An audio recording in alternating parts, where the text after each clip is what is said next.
আসসালামু আলাইকুম।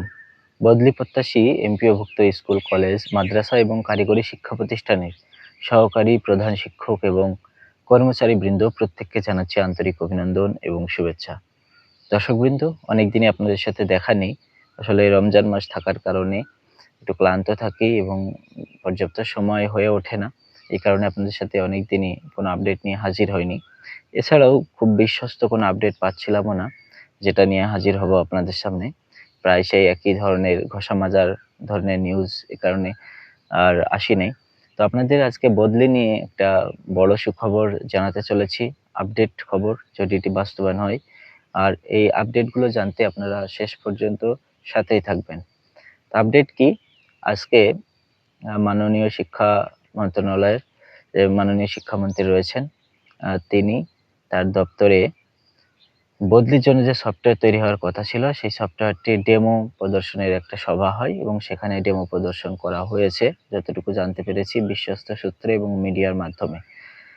এই মিটিংয়ে শিক্ষামন্ত্রীকে যে ডেমো দেখানো হয়েছিল সফটওয়্যারের, সেই ডেমোটি দেখে নাকি তিনি সন্তোষজনক সাড়া দিয়েছেন এবং তিনি সন্তুষ্টি হয়েছেন বলে জানা গেছে। এখন যদি তিনি সন্তুষ্ট হয়ে থাকেন, এর পরিপ্রেক্ষিতে তিনি এবং এখানে সফটওয়্যারগুলো, দুঃখিত একটু কথা বলে নিই। এখানে সফটওয়্যারটি এমনভাবে সাজানো হয়েছে যাতে খুঁটিনাটি তারা খুঁজে দেখেছে যে এখানে আসলে কোনো সমস্যা হওয়ার কথা না।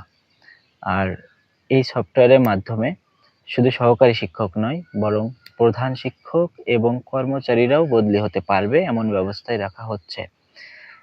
তার মানে সার্বজনীন বলতে একেবারেই সার্বজনীন বদলি হতে চলেছে। যেহেতু প্রধান শিক্ষক এবং কর্মচারীবৃন্দও এখানে বদলি হতে পারবে। আর এই প্রধান শিক্ষক এবং কর্মচারীদেরকে বদলি করতে হলে, এদেরকে এই তালিকায় জুড়তে হলে কিন্তু নীতিমালাতে কিন্তু এটা বলা নেই যে নীতিমালাটা প্রকাশিত হয়েছে। এর কারণে নীতিমালা আবার পুনরায় প্রকাশ করা লাগবে, সংশোধন করা লাগবে। এটি সম্ভবত ঈদের পর ছাড়া আর হবে না। এজন্য এই নীতিমালাটা প্রকাশ করতে হবে। আর এখানে প্রধান শিক্ষক এবং সহকারী শিক্ষক এবং কর্মচারী সবাই বদলি হতে পারবে। বদলি ২ পদ্ধতিতে হতে পারে। একটা আবেদনের ভিত্তিতে হতে পারে এবং শিক্ষা প্রশাসন যদি চায় তারা কোনো শিক্ষককে কোনো এলাকায় বদলি করবে অন্য কোনো এলাকায়, তবে তারাও সেটা পারবে। শুধু আগে ছিল শুধু শিক্ষকরাই আবেদন করতে পারবে, এমন নীতিমালাতে এমন কথাই ছিল যে শিক্ষকরা আবেদন করে বদলি হতে পারবে। তবে এখন এর বাইরেও যারা শিক্ষা প্রশাসন চাইলে তাদেরকে বদলি করতে পারবে। এই একটা বিষয়। সব পদ্ধতিগুলো আমার ভালো লেগেছে। এখন মোট কথা হলো বাস্তবায়িত হবে কবে, এটা দেখার বিষয়। তবে আশা করা যাচ্ছে যে এপ্রিল থেকে তারা তথ্য সংগ্রহ শুরু করবে এই সফটওয়্যারের যে চূড়ান্ত অনুমোদন দেওয়ার পরেই। ফেব্রুয়ারি বলছি, এপ্রিল থেকে। সামনে তো এপ্রিল মাস চলে আসছে আমাদের। এখন আমরা তো মার্চ মাসে দাঁড়িয়ে রয়েছি। এপ্রিলেই তো বেশি দিন নয়। ১লা এপ্রিল থেকে নাকি তথ্য সংগ্রহ শুরু হবে মাঠ পর্যায় থেকে, যাতে তারা এই সফটওয়্যার নিয়ে কাজ করতে পারে। তো এই ছিল মোটামুটি আপডেট।